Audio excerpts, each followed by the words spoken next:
Ever feel like your project management tool is causing more chaos than it's solving? The one where tasks get lost, deadlines are a mystery, and collaboration feels like shouting into the void? I've been there. For years, I've cycled through different tools, always looking for that sweet spot of functionality and ease of use. That's why 30 days ago, my team and I decided to dive headfirst into Wrike.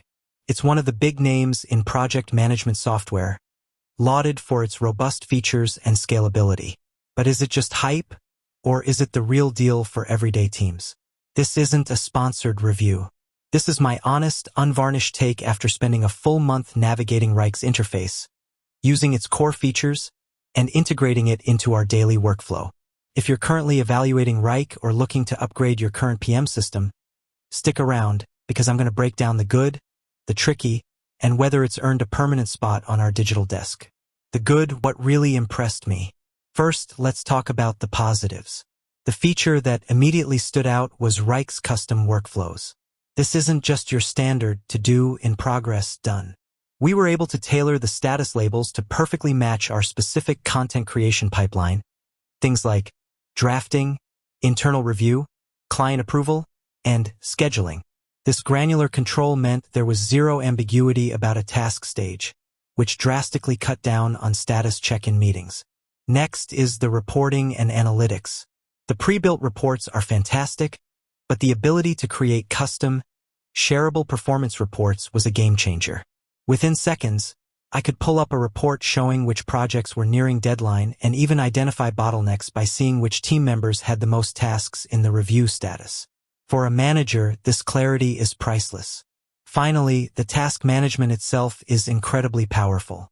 The ability to switch between multiple views, from a classic list to a Gantt chart to a Kanban board, meant every team member could work in the format that suited them best, without compromising the central data. The tricky bits, the learning curve and cost. Now let's get real. Wrike is not perfect, and I encountered a few hurdles. The primary one is the initial complexity and onboarding. Look, Wrike is powerful, but that power comes at the cost of simplicity.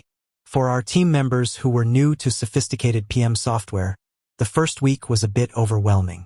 The sheer number of options and settings can be intimidating.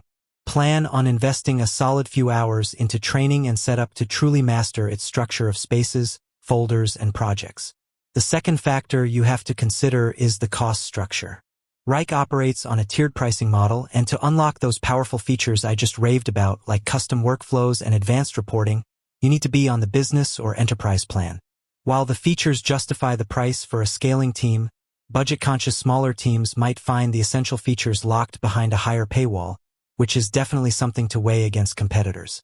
The verdict: is Wrike worth it? So, after 30 days of daily use, what's the final word? If your team is small, has very simple project needs, and a tight budget, Wrike might be overkill. A simpler, free tool could serve you well.